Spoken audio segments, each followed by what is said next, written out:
So hello everyone, welcome to my channel Sam EduTech again. So after a long time I bring a new video on the banking terms. Okay, so as displayed on the screen, आज के lecture में हम discuss करेंगे banking terms के बारे में which is a part of general studies. जिन terms के बारे में आज मैं आपके साथ डिस्कस करूंगा, बेसिकली जब आरबीआई अपनी मॉनेटरी पॉलिसी इशू करती है उस टाइम पे इन टर्म्स के बारे में जिक्र किया जाता है, जो कि आरबीआई और बैंक के बीच में फाइनेंशियल रिलेशंस होते हैं। सो आज के लेक्चर में हम उन टर्म्स के बारे में डिस्कस करेंगे। So let's start the video. So as displayed on the screen in the table of content, आज हम डिस्कस करेंगे cash reserve ratio, statutory liquidity ratio, bank rate, open market operations, repo rate and reserve repo rate. ये कुछ banking terms हैं जो कि rates होते हैं आरबीआई के द्वारा डिसाइड किए जाते हैं जब भी आरबीआई अपनी मॉनेटरी पॉलिसी को इशू करता है। आप सभी को पता होगा कि हर 3 महीने के बाद आरबीआई की मॉनेटरी पॉलिसी आती है। उस टाइम पे इन रेट्स को आरबीआई के द्वारा फिक्स किया जाता है as per the demand of the market. And ये आरबीआई और बैंक के बीच में फाइनेंशियल ट्रांजेक्शन होती हैं जिनको कि आरबीआई के द्वारा ही डिसाइड किया जाता है। सो आज हम इनके बारे में डिस्कस करेंगे। सो स्टार्ट करते हैं कैश रिजर्व रेशियो। ये भी बेसिकली आरबीआई की मॉनेटरी पॉलिसी का पार्ट होता है। जब भी मॉनेटरी पॉलिसी आती है तो आरबीआई इस रेशियो को भी डिसाइड करता है। बेसिकली आपको बताता हूँ इसका बेसिक क्या है। देखिए, इसमें क्या होता है कि बैंक अपनी डिपॉजिट्स का कुछ परसेंटेज जो है आरबीआई को लिक्विड फॉर्म में in the form of cash deposit करता है। ये आरबीआई के रूल बुक में लिखा हुआ है कि बैंक को ये पैसा आरबीआई को जमा करवाना पड़ेगा। ठीक है, जो भी टर्म आरबीआई ने परसेंटेज डिसाइड की होती है। आपको एग्जांपल लेके बताता हूँ। बैंक में दो प्रकार के डिपॉजिट्स होती हैं, demand deposit and time deposit. Demand deposit में आते हैं savings and current account. Time deposit में आते हैं FD and RD account. Okay, demand deposit का मीनिंग क्या होता है, जिसमें कस्टमर की मर्जी है जब चाहे पैसा निकलवाए, जब चाहे पैसा जमा करवाए। टाइम डिपॉजिट में क्या होता है एफडी में कि कस्टमर ने एक फिक्स टाइम के लिए अपना पैसा बैंक में जमा करवा दिया। ओके, सपोज कीजिए कस्टमर ने 10 लाख रुपए सेविंग्स अकाउंट में जमा करवाए। ठीक है, और 6 लाख रुपए जो है करंट अकाउंट में से विड्रॉल करवाए। ठीक है, 10 लाख रुपए जमा करवाए सेविंग्स अकाउंट में और 6 लाख रुपए करंट अकाउंट में से निकलवा लिए। जो बचे कितने, 4 लाख रुपए। सो नेट पैसा बैंक के पास 4 लाख रुपए आ गया। और दूसरी तरफ अगर हम बात करें टाइम डिपॉजिट की, सपोज बैंक कस्टमर ने 10 लाख की एफडी करवा के 6 लाख की आरडी तोड़वा ली। ठीक है, तो बचे कितने, 4 लाख रुपए। सो उधर भी 4 लाख रुपए जो डिमांड डिपॉजिट में आए हैं, यहाँ भी 4 लाख रुपए जो कि टाइम डिपॉजिट में आए हैं। ठीक है ना, तो प्लस करेंगे दोनों को, कितने हुए, 8 लाख रुपए हो गए। सो नेट पैसा बैंक के पास कितना है, 8 लाख रुपए, जिसको हम क्या कहते हैं, NDTL, net demand and time liabilities. Net demand मतलब कि जो कि सेविंग्स और करंट में से पैसा आया। ठीक है, जो नेट पैसा आया डिमांड डिपॉजिट में। बाकी आगे टाइम लाइबिलिटी जो कि एफडी एंड आरडी से बचे हुए पैसे आए हैं। टोटल कितना हो गया, 8 लाख रुपए हो गया। तो 8 लाख रुपए में सपोज कर लो कि आरबीआई ने डिसाइड किया कि इस time C R R ratio जो है 4% है। तो 8 लाख का क्या हो, कितना हो गया, 4% कितना हो गया, 32,000 रुपये हो गया। तो यानी कि 32,000 रुपये बैंक को जो है कैश की फॉर्म में, लिक्विड फॉर्म में आरबीआई को जमा करवाना पड़ता है। ठीक है, इसमें कंडीशन होता है कि इसमें बैंक को जो है कोई भी इंटरेस्ट नहीं मिलता, क्योंकि ये आरबीआई की रूल बुक में लिखा हुआ है कि ये पैसा आपको मुझे जमा करवाना ही पड़ेगा। सो इसको हम कहते हैं कैश रिजर्व रेशियो, जिसमें कि आरबीआई बैंक को कोई इंटरेस्ट नहीं देता, बल्कि बैंक को आरबीआई को ये पैसा जमा करवाना ही पड़ता है इन दी फॉर्म ऑफ कैश। तो इसको हम कहते हैं cash reserve ratio. So I think ये आपको सी आर आर रेशियो के बारे में समझ आ गया होगा। कोई डाउट होगा देन आप मुझसे कमेंट सेक्शन में इसके बारे में पूछ सकते हैं। सो अब हम बात करेंगे एसएलआर रेट के बारे में, स्टैट्यूटरी लिक्विडिटी रेशियो। स्टैट्यूटरी का मीनिंग होता है कानूनी, लिक्विडिटी का मीनिंग होता है in the form of cash, और ये रेट होता है जो कि आरबीआई डिसाइड करती है जब भी आरबीआई की मॉनेटरी पॉलिसी आती है। देखिए, C R R and S L R में बेसिक एक ही डिफरेंस है। सी आर आर में क्या होता है कि जो भी डिपॉजिट का परसेंटेज आरबीआई डिसाइड करती है। सपोज डिपॉजिट बैंक के पास 4 लाख रुपए नेट डिपॉजिट आ गया और आरबीआई ने डिसाइड किया कि सी आर आर 4% है। तो 4 लाख का 4% 16,000 रुपये। 16,000 रुपये जो है बैंक को आरबीआई के पास जमा करवाना पड़ेगा। ये सी आर आर था। एस एल आर में क्या होता है कि सपोज कर लो सेम एस एल आर ही 4% है, एग्जाम्पल दे रहा हूँ। ठीक है, तो 4 लाख का 4% 16,000 रुपये। तो 16,000 रुपये जो है बैंक को अपने पास रखना होता है। ये बेसिक डिफरेंस है C R R and S L R में। सी आर आर में बैंक को आरबीआई के पास जमा करवाना होता है, एस एल आर में वो पैसा बैंक को अपने पास रखना होता है। और ये जो पैसा है ये कैश फॉर्म में भी हो सकता है, गवर्नमेंट सिक्योरिटीज़ भी होती हैं, बॉन्ड्स एंड शेयर्स भी होती हैं। देखिए एसएलआर को इंट्रोड्यूस करने का मेन रीज़न क्या था, ताकि आरबीआई चाहता था कि बैंक के पास हमेशा ही सफिशिएंट अमाउंट में कैश अवेलेबल रहे, क्योंकि हमारी गवर्नमेंट है, पब्लिक को जब भी पैसे की नीड पड़ती है देन पैसा आरबीआई, पैसा तो बैंक से ही मिलता है, ठीक है ना। उस केस में क्या होता है, सपोज अगर हमारी गवर्नमेंट है, गवर्नमेंट को पैसे की नीड पड़ गई, तो सरकार क्या करती है, सरकार अपनी गवर्नमेंट सिक्योरिटीज़ को आरबीआई को सेल कर देती है, तो बदले में आरबीआई सरकार को फंडिंग कर देती है। आरबीआई फिर उन गवर्नमेंट सिक्योरिटीज़ को आगे बैंक को सेल करती है, फिर बैंक जो आरबीआई को फंडिंग कर देती है। इस तरीके से क्या होता है, गवर्नमेंट सिक्योरिटीज़ को बैंक के पास आ जाती हैं, और पैसा जो है चला जाता है सरकार के पास, ठीक है। पैसा सर्कुलेट हो गया और गवर्नमेंट सिक्योरिटीज़ आ गई बैंक के पास। तो ये एक मेन ऑब्जेक्टिव होता है एसएलआर का। सेकंड ये होता है ताकि bank should be capable to buy government securities. वो क्यों? क्योंकि देखिए हमारी पब्लिक है, हमारी गवर्नमेंट है, उन्हें तो कभी भी पैसे की जरूरत पड़ सकती है, पैसा तो बैंक से ही मिलेगा। सो इसलिए एसएलआर का मेन ऑब्जेक्टिव होता है ताकि हमारे बैंक जो है गवर्नमेंट सिक्योरिटीज को परचेज करने के लिए कैपेबल रहें एवरी टाइम, ठीक है।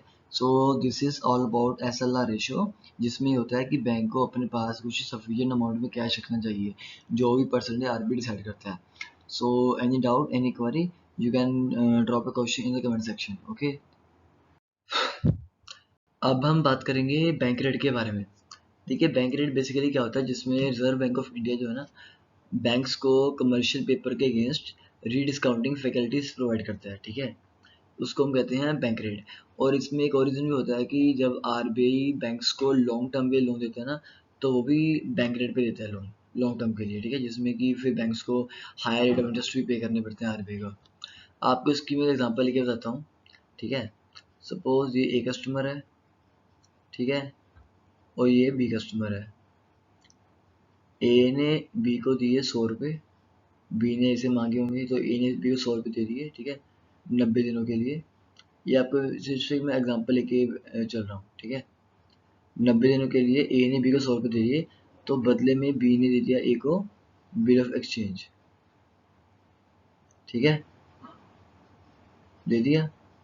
अब देखिए, अब ए से डील हुई है बी की 90 दिनों की, 90 दिनों के बाद ही बी ए को पैसे रिटर्न वापस करेगा, ठीक है। बट सपोज करो कि ए को पैसे की डिमांड पड़ गई आफ्टर 40 डेज, 40 दिनों के बाद ए को पैसे की जरूरत पड़ गई, ठीक है। अब ए बी से तो मांग सकता नहीं, बिकॉज डील ऑलरेडी हो चुकी है 90 दिनों की। तो ए क्या करेगा, जो ये बिल ऑफ एक्सचेंज है ना, वो दे देगा बैंक को भेज देगा, ठीक है। बदले में बैंक क्या करेगा ना, ये 100 रुपये का बिल ऑफ एक्सचेंज था ना, तो बैंक बीच में से कुछ पैसे काट लेगा। सपोज बैंक ने 3 रुपये काट लिए और ए को रिटर्न कर दिए 97 रुपीज़, ठीक है। तो अब डील किसके बीच में रह गई है, बी और बैंक के बीच में, ठीक है ना। ए ने तो बैंक को सेल कर दिया, तो बैंक ने 3 रुपये काट लिए, और ये बी वाई अपने पास रख लिया। अब डील लग गई है बी एंड बैंक के बीच में। अब सपोज करो 40 दिन हो गया, सपोज करो आफ्टर 30 डेज बैंक को भी पैसे की नीड पड़ गई, बैंक को पैसा चाहिए, ठीक है। बैंक क्या करेगा, ये जो बिल ऑफ एक्सचेंज है ना, आगे फिर सेल कर देगा रिजर्व बैंक ऑफ इंडिया को, आरबीआई को, ठीक है। तो आरबीआई क्या करेगा, अब बैंक ने आगे सेल कर दिया आरबीआई को, तो आरबीआई ने क्या किया, जो 97 रुपीज़ है ना, इसमें से सपोज एग्जांपल लो कि 2 रुपये और काट लिए, बचे कितने, 95, ठीक है ना। तो अब 10 दिनों के लिए जो है बिल ऑफ एक्सचेंज आरबीआई के पास आ गया, ठीक है। 10 दिन हो गए ना, क्योंकि 40 दिन ये 70, नहीं अब 20 दिन हो गए, सॉरी 20 दिन हो गए, बिकॉज 90 दिन का टाइम था ना। तो 20 दिनों के लिए बिल ऑफ एक्सचेंज जो है आरबीआई के पास आ गया, ठीक है। तो आफ्टर 20 डेज आरबीआई वापस जो है बी को सेल कर देगा। अब डील आरबीआई बी के बीच में बच गई है।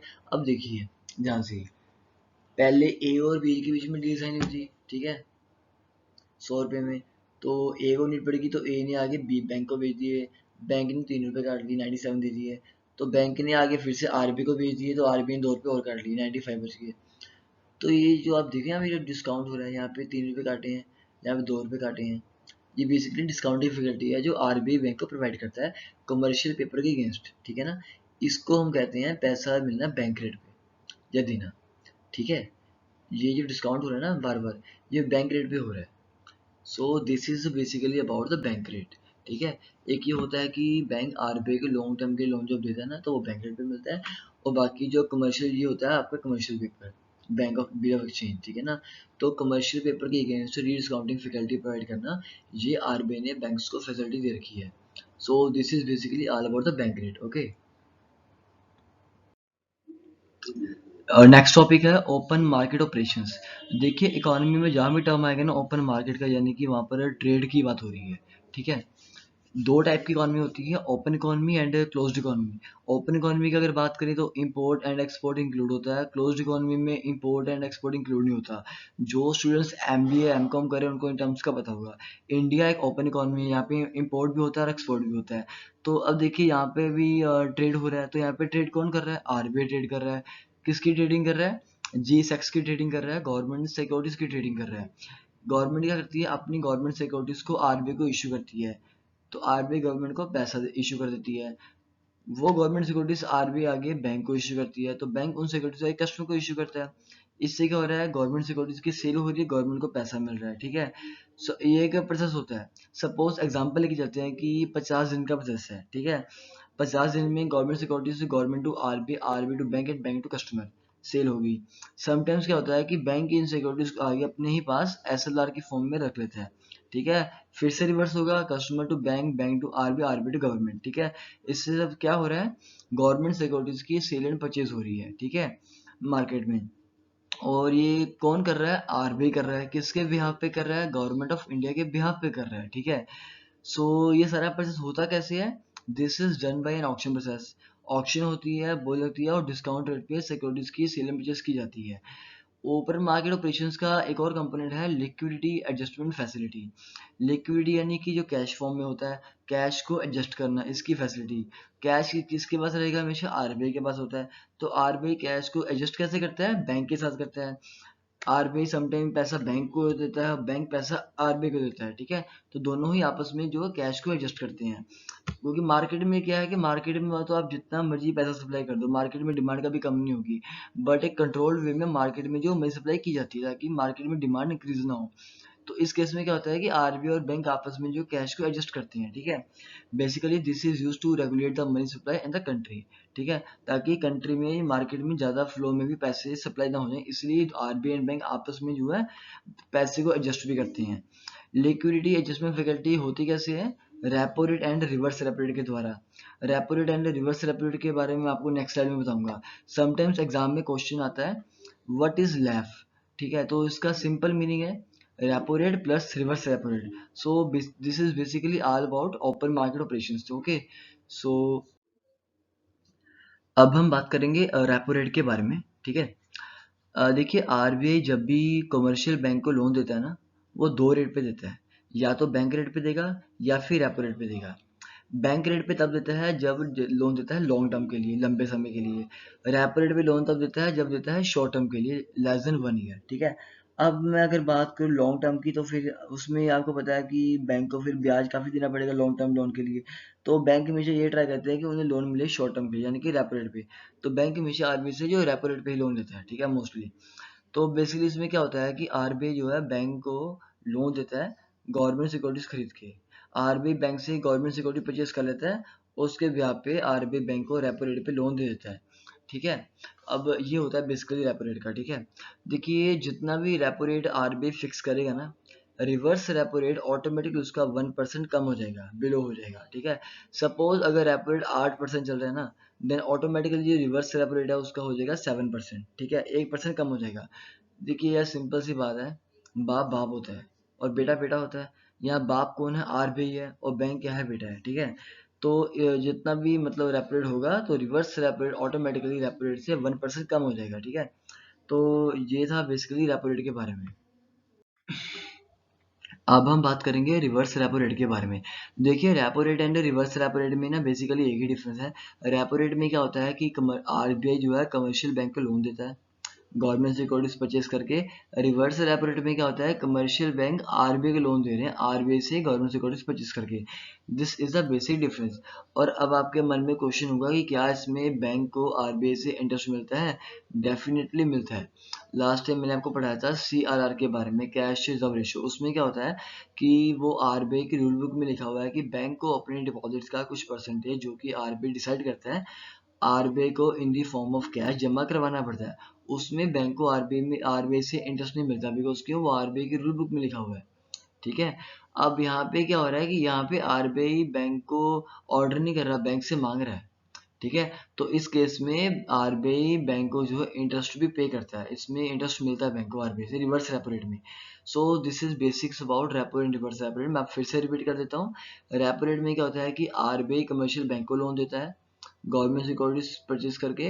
रिवर्स रेपो रेट में क्या होता है कि कमर्शियल बैंक आरबीआई को लोन दे रहे हैं आरबीआई से गवर्नमेंट सिक्योरिटीज परचेज करके। ठीक है। This is about repo and reverse repo rate. अब यहाँ पे एक पॉइंट लिखा हुआ है, when repo rate and reverse repo rate increases, money supply in the market decreases, and when the repo rate and reverse repo rate decreases, money supply in the market increases. Obviously बात है यार, अगर repo and reverse repo rate increases होंगे ना, तो RBI भी bank से loan कम लेगा और बैंक भी आरबीआई से लोन कम लेगा। इससे क्या होगा कि मार्केट में मनी सप्लाई वो कम हो जाएगी। और अगर ये दोनों रेट गिरे हुए हैं, डाउन है, तो आरबीआई भी बैंक से लोन लेगा और बैंक भी आरबीआई से लोन लेगा। यहाँ पे होगा क्या, गवर्नमेंट सिक्योरिटीज का सेल एंड परचेज होगा, और इससे क्या होगा कि मार्केट में मनी सप्लाई बढ़ जाएगी। So guys, this is basically all about reverse repo rate and repo rate. ठीक है। सो ये था आज का lecture, and I hope and I expected a better response from all of you in the comment section. Any doubt, any query regarding that lecture, so you can drop your message in the comment section. I will surely reply all of you. ठीक है। Thank you so much, guys. Thank you so much, guys, for your love and support with Sam EduTech. So I will also bring some more videos in the future. So I hope and I expected again a better response from all of you. God bless you all.